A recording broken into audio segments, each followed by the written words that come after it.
Welcome back, and thank you for tuning in to HK Cheating Stories. We appreciate each and every one of you joining us. Where in the world are you watching from? Let us know in the comments. Now, let's get the story started. My name is Daniel, and for most of my life, I believed I was a man of discipline, a man who knew right from wrong. I had a loving wife, a steady routine, and traditions that grounded me. But sometimes, life doesn't test you with storms. It tests you with whispers, with quiet moments that lure you down a path you never meant to take. It all started with a simple hunting trip. Just me, the woods, and her. I told myself nothing would happen. I told myself I was stronger than temptation. I was wrong. And by the time I realized it, there was no turning back. Every November, the woods called to me. Hunting season wasn't just a pastime. It was a ritual, a tradition that had shaped my life for years. It was my escape, my solitude, my way of resetting before the cold winter settled in. Normally, my wife, Emma, would join me. She wasn't much of a hunter, but she loved the quiet mornings, the crisp air, and the time we spent together in our cabin, tucked away deep in the Missouri woods. But this year, things were different. One evening over dinner, Emma dropped the news. She wouldn't be coming with me. I got selected for the educational reform meetings, she said, a proud smile on her face. It's a huge opportunity. I forced a smile. I was proud of her, I really was. But that didn't change the fact that I had been looking forward to this weekend. I'll be fine on my own, I reassured her, already picturing the peace and quiet ahead. Her expression changed. I don't want you out there alone, Daniel. I sighed, knowing exactly where this was going. Emma, I've been hunting alone plenty of times. It's not a big deal. It is now, she said firmly. After what happened last spring, I clenched my jaw. My heart attack had been minor. At least, that's how I saw it. But Emma had been different ever since, more cautious, more insistent that I wasn't as invincible as I once thought. So what's your plan? I asked, half joking. You coming with me in spirit? That's when she said it. Rachel can go with you. I nearly choked on my drink. Rachel? Yes. She's been wanting to learn how to hunt, and this could be a great experience for her. Rachel was Emma's colleague, someone I'd met a handful of times at school events. She was younger than me, early 30s, I guessed, recently divorced, and from what Emma had told me, trying to rebuild her life. None of that mattered. Emma, I don't think that's a good idea, I said carefully. Why not? She asked. You won't be alone. She gets to learn something new. It's a win-win. I had no argument that didn't sound ridiculous. So, against my better judgment, I agreed. That Friday evening, I pulled into Rachel's driveway. The autumn sky was darkening, the air crisp with the promise of the season. I gave a quick honk, something I never did, but Emma had insisted. The front door opened almost instantly, and Rachel stepped outside, silhouetted by the warm light from inside. She was hauling what looked like way too much gear for a simple weekend trip. Hi, Daniel, she called cheerfully, flashing a bright smile. I climbed out of the truck, eyeing the mountain of bags. Planning to stay for a month? I quipped. She laughed. Emma told me to be prepared. I might have overdone it. I helped her load the truck, and soon enough, we were on the road. She talked. A lot. The entire drive.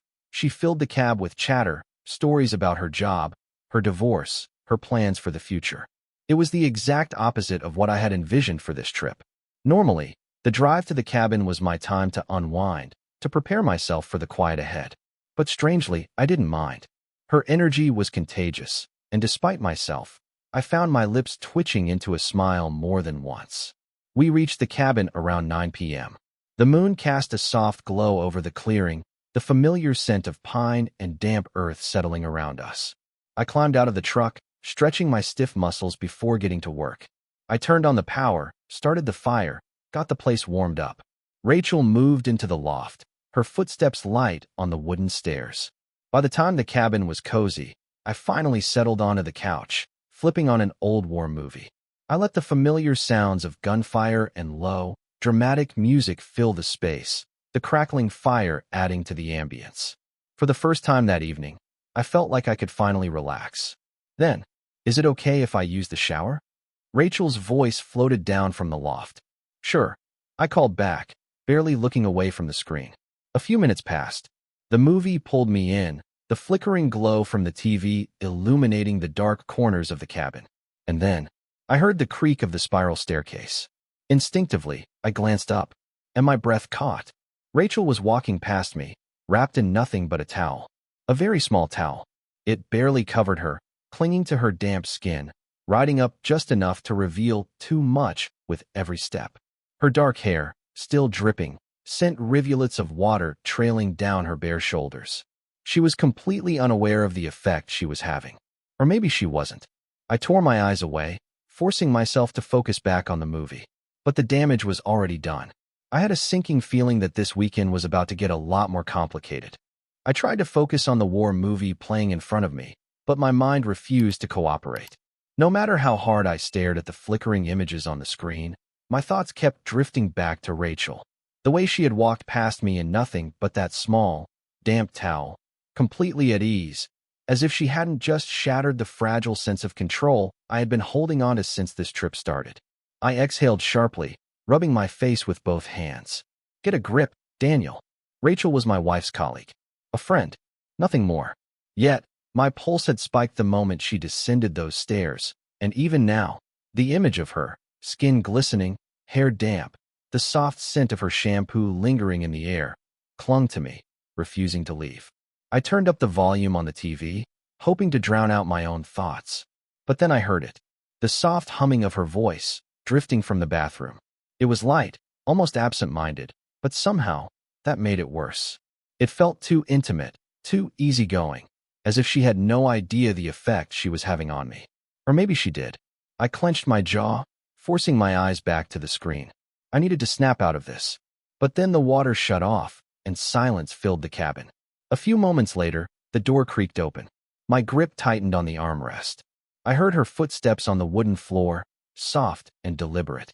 I kept my gaze fixed on the TV, refusing to look up. Much better, she murmured, her voice low and content. I took a breath, slow and measured, keeping my expression neutral. Just don't look. Just don't. The couch dipped beside me. My stomach tightened. Against my better judgment, I turned my head slightly and immediately regretted it. Rachel was sitting right next to me, her legs tucked beneath her, wearing the smallest pair of navy blue shorts I'd ever seen and a cropped white top that barely reached her waist. The soft glow from the fire highlighted the smooth curve of her legs, the bare skin of her midriff exposed just enough to be distracting. She smelled like honey and vanilla.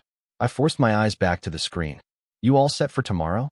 I asked, trying to sound casual, like my body wasn't reacting to her presence in a way that it absolutely shouldn't be. Yep, she said cheerfully, then lifted something onto her lap. I frowned. What's with the peanut butter jar? She smirked. You'll see. I raised an eyebrow but decided not to press. I had bigger problems at the moment. Namely, the fact that the cabin suddenly felt too small, too warm, and too filled with temptation. Rachel shifted beside me, stretching her arms over her head, and the movement caused her shirt to ride up slightly, exposing a sliver of skin above her waistband. I clenched my fists. She caught me looking. Her lips curved into the faintest hint of a smile, but she didn't say anything. I cleared my throat. You should get some sleep, I muttered, reaching for the remote and flipping through the channels. We've got an early morning. Yeah, you're right, she said, but she didn't move right away. Instead, she leaned forward, resting her elbows on her knees, her hair falling over one shoulder. Thanks for letting me come along this weekend, she said after a pause, her voice quieter now. I know this trip is usually just you and Emma. I appreciate you making room for me. I hesitated. For a brief moment, I saw something different in her expression. A flicker of vulnerability, of something deeper beneath all the teasing and easy confidence. Of course, I said finally. I think you'll like it out here. It's peaceful. No distractions. She smiled. No distractions, huh? She repeated, glancing around the cabin. We'll see about that. The way she said it sent a chill down my spine, and for reasons I couldn't fully explain, I had the unsettling feeling that she wasn't talking about the woods. Rachel finally stood, picking up the peanut butter jar and heading toward the loft. Well, I'm going to call it a night, she said, pausing at the base of the stairs. Sleep well, Daniel. I nodded, watching her as she ascended the spiral staircase. My eyes followed her until she disappeared into the loft, the sound of her footsteps fading. I let out a long breath, my shoulders sinking. Alone again, I leaned back on the couch, staring blankly at the TV. But no matter how hard I tried to focus, I knew the real battle wasn't happening on the screen. It was happening inside me. And I had a sinking feeling that this weekend was about to test me in ways I wasn't prepared for. I woke to the relentless beeping of my alarm, groaning as I fumbled for my watch in the dim light. It was still dark outside, the cabin shrouded in the quiet stillness of the early morning. The air was colder than I expected, making me shiver as my feet hit the hardwood floor. Last night had been restless. No matter how hard I tried, I couldn't get Rachel out of my head. Her teasing smile, the way she stretched on the couch beside me, the brief flicker of vulnerability in her voice before heading to bed. It all played on a loop in my mind, refusing to let me rest. Focus, Daniel. Today is about hunting. I dressed quickly in lightweight thermal gear, followed by my usual camouflage hunting attire. After lacing up my boots, I stepped into the kitchen and inhaled deeply. The faint aroma of coffee lingered in the air, but the pot was still warm, untouched. That meant Rachel was still asleep. I called up to the loft. "Rachel, time to get moving." A soft groan filtered down, followed by rustling sheets. "Okay, give me a minute." I turned back to the stove, pulling out the bacon and eggs. Cooking was never my strong suit, but over the years, I'd mastered a few simple meals. Ones that kept me full and warm before long days out in the cold. The familiar sizzle filled the air, a comforting sound that momentarily distracted me from the complicated thoughts brewing in my mind. Then I heard footsteps on the spiral staircase. I turned to greet her, and immediately wished I hadn't. Rachel was descending the stairs completely nude. She moved casually, stretching her arms above her head as if she hadn't just walked into the room without a shred of clothing. I froze. She yawned, rubbing sleep from her eyes before offering a sleepy smile. "Morning." My throat went dry. I forced my eyes back to the stove, gripping the spatula like it was a lifeline. "Rachel." I cleared my throat, trying again. "You might want to put something on. It's cold outside." She laughed, the sound light, teasing. "Oh, come on, Daniel. Don't act so shy. It's just skin." I clenched my jaw, refusing to look at her. "Rachel, I mean it." She sighed dramatically, but I heard her turn back toward the stairs. Fine. I'll get dressed. You're no fun, you know that." I exhaled sharply, gripping the edge of the counter until my knuckles turned white.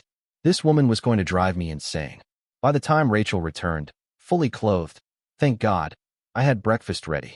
She plopped down at the table, tucking her legs beneath her as she dug into her food. I kept my focus on my plate, determined to keep things as normal as possible. "You know," she said between bites, "I have to admit, I didn't expect this trip to be so entertaining." I shot her a look. "Entertaining?" She smirked, sipping her coffee. "Oh, just watching you try so hard not to look at me. It's kind of adorable." I set my fork down, inhaling slowly. "Rachel, this isn't a game." "Oh, but it is," she said, her voice playful yet laced with something deeper, something unreadable. "You just don't know what the rules are yet." I clenched my jaw. "We're heading out in 10 minutes. Be ready." She held my gaze for a moment longer before grinning. "Yes, sir." The ride to the hunting spot was quiet, but the tension was anything but. Rachel sat behind me on the ATV, her arms wrapped loosely around my waist. Her grip was light, but every so often, she shifted closer, pressing her body against my back. I did my best to ignore it, focusing on the trail ahead, the crisp morning air biting at my face. When we reached the blind, I climbed off first, eager to put some distance between us. "All right," I said, handing her the rifle. "From here, we walk." Rachel took the gun, nodding. "Lead the way." We moved through the woods in silence, the only sound the occasional rustle of leaves beneath our boots. The cold had settled deep, our breaths visible in the air. It should have felt peaceful. Instead, it felt like walking a tightrope. I couldn't shake the feeling that I was treading dangerously close to a line I had no business crossing. Rachel walked beside me, quiet for once, but I could feel her eyes on me. Every so often, I'd catch her watching, her expression unreadable. When we reached the blind, I climbed up first, settling into the cramped space. Rachel followed, squeezing in beside me. "This is nice," she murmured, her voice barely above a whisper. I didn't respond. I kept my eyes on the clearing ahead, scanning for movement. "So what happens now?" she asked. "Now we wait." Sounds exciting. Hunting isn't about excitement. It's about patience. She hummed softly, leaning back against the wall. You seem good at that. Being still, I mean. I cast her a sideways glance. Comes with experience. She smiled, her lips curling slightly. Well, I guess I'll just have to learn from you then. There was something about the way she said it, something that made my pulse pick up, even as I told myself I was imagining it. I looked back toward the trees, gripping my rifle. This trip was supposed to be about hunting, about peace, about solitude. Instead, it was turning into something else entirely. And for the first time, I wasn't sure if I wanted to stop it. The woods were still, the air crisp with the lingering chill of dawn. Inside the hunting blind, the only sounds were our breathing and the occasional rustle of fabric as Rachel shifted beside me. She had been quiet since we settled in, and I wasn't sure if that made things better or worse. The hunting blind was small, built for practicality, not comfort. I had constructed it with my granddaughter in mind, planning for the day she'd be old enough to sit beside me and learn patience, discipline, the true essence of hunting. Now, instead of a child eager to learn, I was sitting next to a woman who had spent the past 24 hours pushing boundaries I wasn't sure I had the strength to hold. How long do we usually wait? Rachel whispered, breaking the silence. Depends, I murmured. Could be minutes, could be hours. She let out a soft sigh, stretching her legs slightly. The motion sent the faintest shift of warmth toward me, a reminder of just how close we were in this confined space. You really like this, don't you? She asked, turning to look at me. Hunting, yeah. The waiting, the quiet. It's different. It's not for everyone, I admitted. But it teaches you something about yourself. Like what? I hesitated. Patience. Control. The ability to sit with your own thoughts without distraction. She hummed softly, considering. I don't think I'm very good at that. I've noticed. She chuckled, the sound low and knowing. You say that like it's a bad thing. I didn't respond. I couldn't. Because the truth was, her lack of restraint, the way she said what she wanted, did what she wanted, was making it harder for me to hold on to mine. Rachel shifted again, this time leaning forward, resting her elbows on her knees as she peered through the small opening of the blind. The movement caused her shirt to rise just slightly, exposing a thin sliver of bare skin at her lower back. I swallowed hard, forcing my attention back to the clearing. Then, there, I whispered suddenly, pointing. Rachel stilled. A young buck had emerged from the tree line, its movements cautious, ears flicking as it sniffed the cold morning air. This is it, I murmured. You ready? Rachel nodded, gripping the rifle. She lifted it slowly, carefully sliding it through the opening in the blind, lining up the sight. I watched her hands, steady, focused. For all her teasing, all her playfulness, she was taking this moment seriously. Wait for him to turn, I coached quietly. You want a clean shot, just behind the shoulder. She exhaled, waiting. The buck took a few slow steps, turning slightly, giving her the angle she needed. Rachel squeezed the trigger. Click. Nothing. The deer bolted. Rachel let out a frustrated breath, pulling the rifle back inside, her fingers working the lever. I thought I chambered it, she muttered, shaking her head. I sighed, leaning back against the wooden wall. It happens. Still, I feel stupid. You're not, I assured her. It takes practice. She slumped back against the bench, arms crossed. I really wanted to get that one. You'll get another shot. She exhaled, blowing a stray strand of hair from her face. Then, without warning, she reached for the zipper of her jacket, tugging it down. I stiffened. What are you doing? It's warm in here, she said casually, slipping off the jacket and tossing it aside. I kept my eyes forward. She unzipped her boots next, kicking them off before stretching her legs out with a sigh. Then, with deliberate slowness, she reached for the waistband of her camouflage pants. Rachel, relax, she said, smirking. I'm just getting comfortable. She slid the pants down her legs, leaving her in nothing but a fitted black thermal top and her underwear. The hunting blind, already small, suddenly felt suffocating. Much better, she murmured, leaning back, her bare legs stretching out in front of her. You should try it. I swallowed hard, gripping my rifle tighter. I think I'm fine, I said gruffly. She turned her head toward me, her eyes gleaming with something unreadable. Suit yourself, she whispered. Silence stretched between us, thick and heavy. The woods outside remained still. No deer, no movement, just the quiet tension pressing in from all sides. I told myself to get up, to step outside, and put some distance between us. But I didn't move. Because the truth was, I didn't want to. Rachel stretched again, arching her back slightly, her breath escaping in a slow sigh. "This is nice," she mused. I turned toward her. "Rachel." She looked at me, waiting. I wasn't sure what I had been about to say, but whatever it was, it never came. Because at that moment, she leaned in just slightly, just enough for me to feel the warmth of her breath against my skin.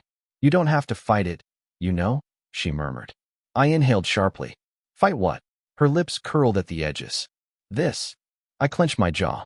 "This isn't what we're here for." "No," she agreed. "But that doesn't mean it's not happening." Her knee brushed against mine. A slow, deliberate touch. I should have pulled away.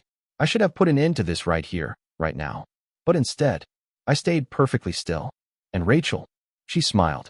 The silence inside the hunting blind was thick, pressing down on me like the heavy morning mist outside.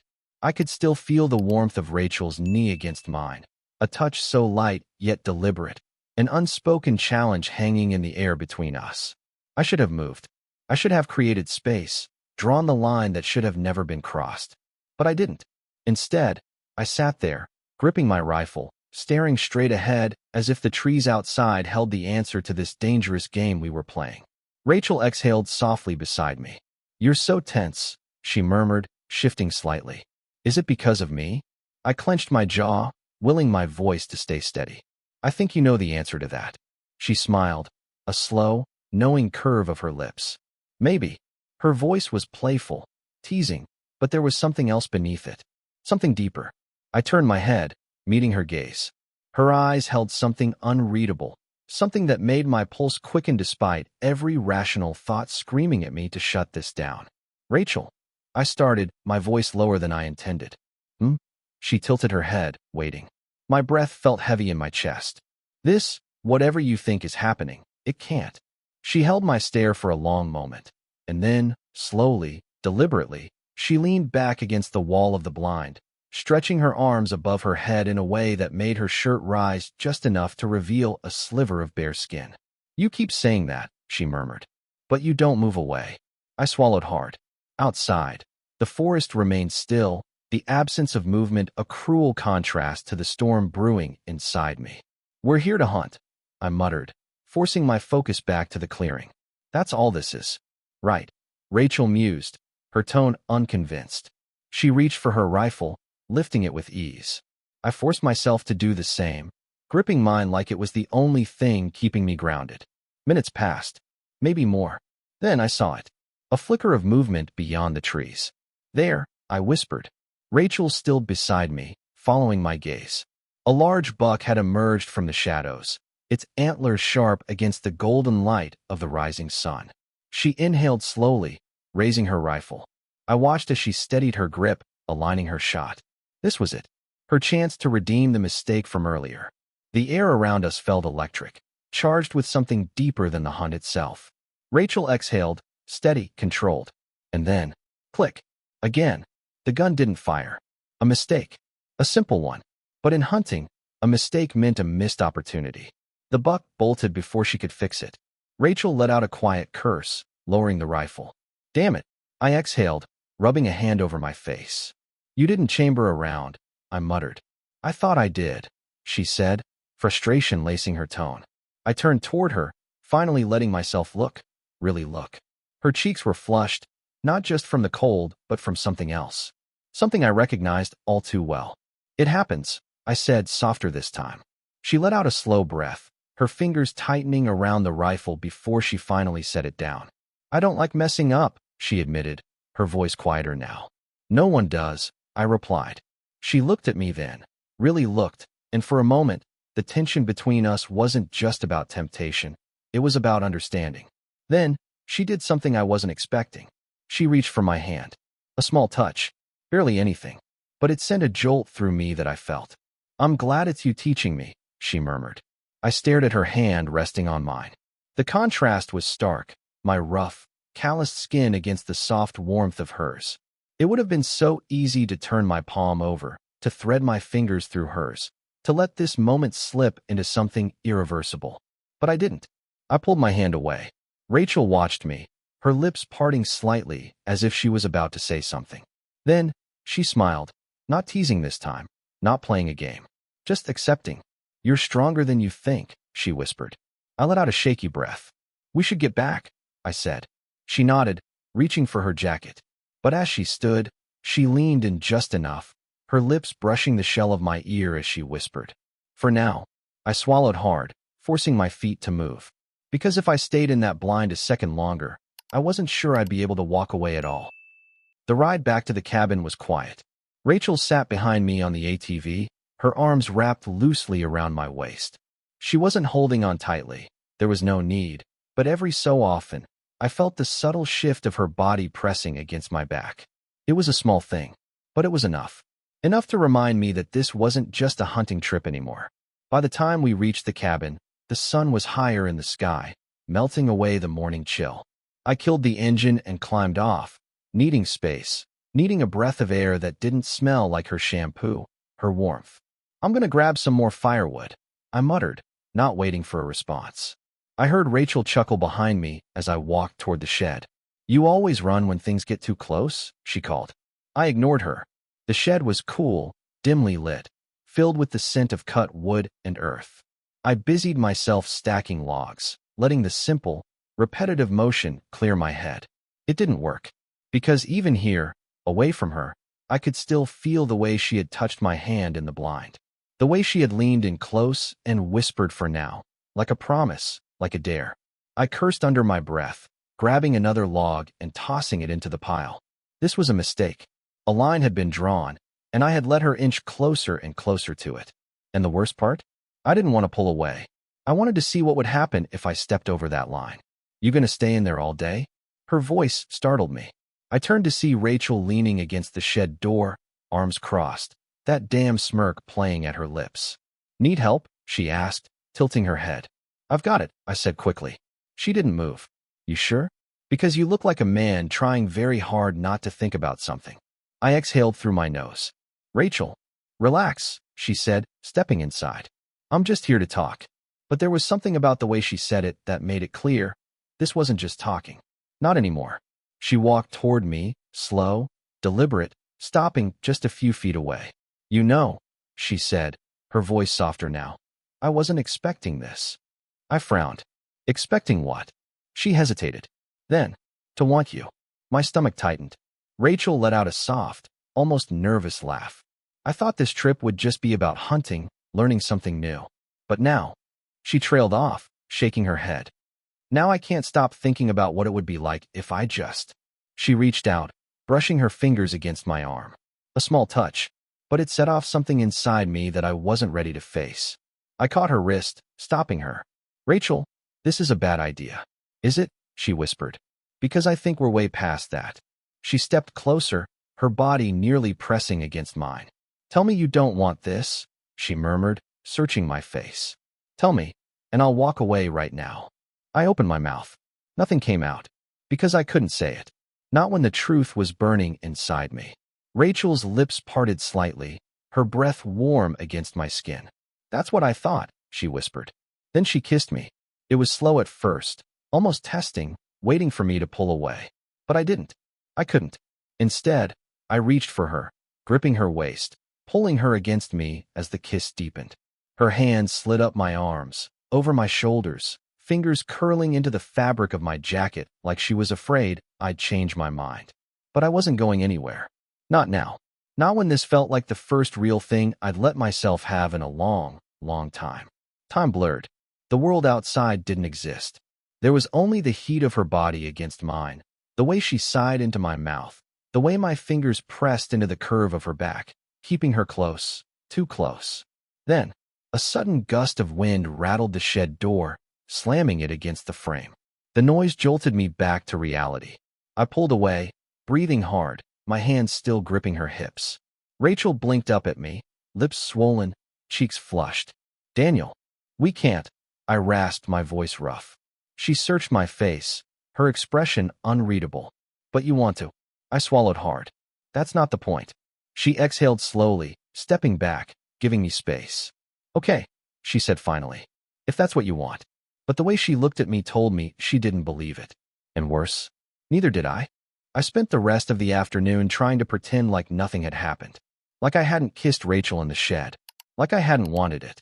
Like I wasn't still feeling the ghost of her touch on my skin, the way her body had pressed against mine, the way she had looked at me after, expecting me to choose. We barely spoke as the sun dipped lower in the sky. I focused on small tasks, splitting firewood, organizing the hunting gear, anything to keep my hands busy. Rachel didn't push, but she watched me, her gaze following me like she was waiting. Waiting for me to make a move. Waiting for me to admit what we both knew. I told myself it was over, that I had done the right thing by stepping back. But then evening came. Inside the cabin, the fire crackled softly, filling the room with a warm, golden glow.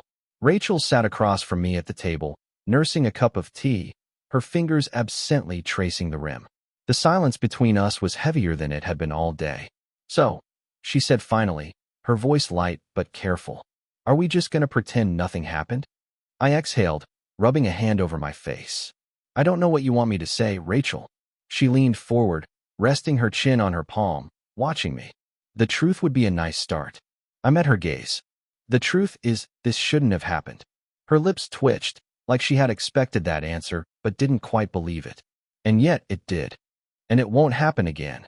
She tilted her head, studying me. "Is that really what you want?"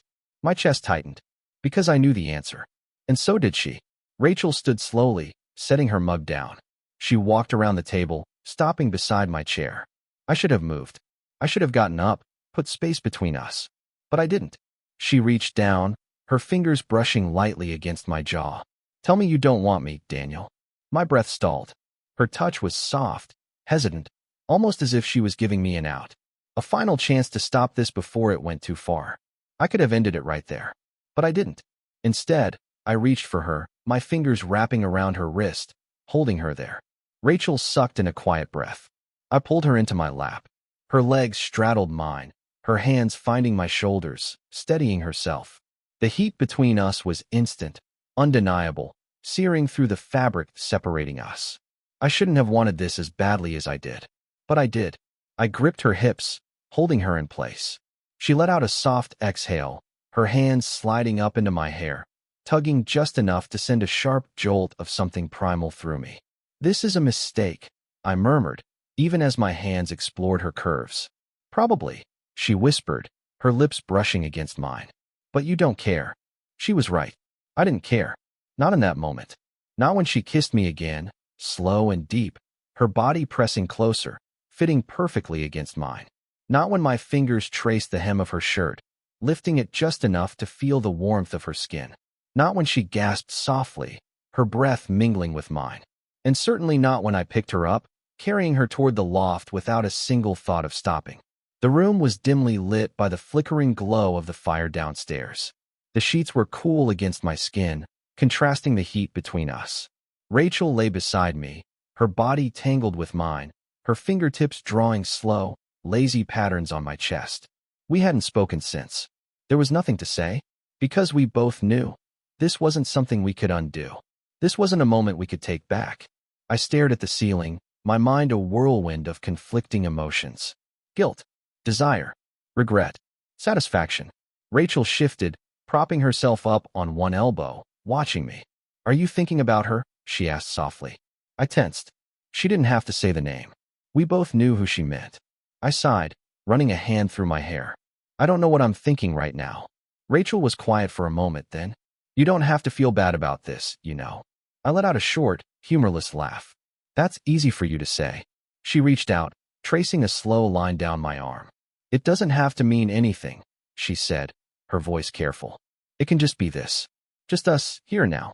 No guilt. No promises. No consequences." My jaw tightened. "There are always consequences, Rachel." Her expression flickered, something unreadable passing through her eyes before she schooled her features. "Then maybe the trick is not thinking about them." I turned my head, looking at her. "That's not how it works for me." She searched my face, then let out a quiet sigh, rolling onto her back. "Well," she murmured, "for what it's worth, I don't regret it." Neither did I. And that was the worst part. Because as I lay there, tangled in the sheets with a woman who wasn't my wife, I knew. I had made a choice, and there was no turning back now. The cabin was silent except for the soft crackling of the fire downstairs. The room was still warm from the heat of our bodies, but inside my chest, an entirely different fire burned, a mixture of exhilaration, guilt, and something else I wasn't ready to name. Rachel lay beside me, half covered by the sheets, her bare shoulder catching the dim light from the flickering flames below. She looked completely at ease, like this was exactly where she was meant to be. But I wasn't. I sat up, rubbing a hand over my face, trying to make sense of what had just happened, what I had allowed to happen. "You're thinking too much again," Rachel murmured, her voice still laced with sleep. I exhaled sharply. "Hard not to." She stretched, the movement slow and unhurried, as if she had all the time in the world. "You act like this is some life-altering decision," she said softly, propping herself up on one elbow. "It's just us, Daniel. Just this weekend." I clenched my jaw. "It's not just this weekend, Rachel. It's my life." Her eyes flickered with something unreadable, but she didn't argue. Instead, she sat up, shifting to face me fully. "Then tell me the truth," she challenged. "If you could take it back, would you?" I opened my mouth to answer, but no words came. Rachel's lips curved into a knowing smile. "That's what I thought." I sighed heavily, running a hand through my hair. "That doesn't make it right." "No," she agreed, "but it makes it real." I didn't have a response to that, because she was right, and that terrified me. A few minutes later, I pulled on my pants and climbed down the spiral staircase, needing space, air, something to clear my head. The moment I reached the bottom, I spotted it. A small, blue envelope sitting neatly on the kitchen table. My stomach dropped. I walked over slowly, my pulse hammering as I turned it over. 2 simple letters were written on the front in my wife's handwriting. ML. I swallowed hard. I knew what this was. My birthday card. Hands slightly unsteady, I tore the envelope open, pulling out the card. The printed message was generic, warm, something about love and appreciation. But it was the words written beneath it, in Emma's familiar script, that made my breath stall in my chest. "I've seen too many marriages fall apart late in life over things like this. I don't want that to happen to us. You are a good man, Daniel. A loving husband. And I don't want to lose you over something that can be fixed.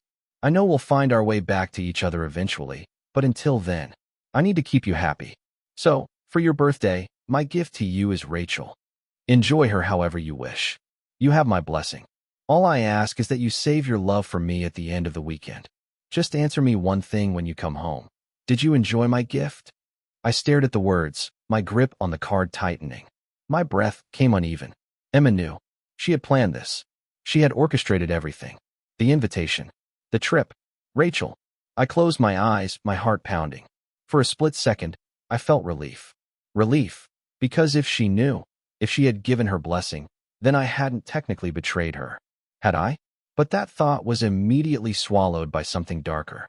Because the more I thought about it, the more the words twisted inside me. Enjoy her however you wish. Did you enjoy my gift? A cold feeling crept over my skin.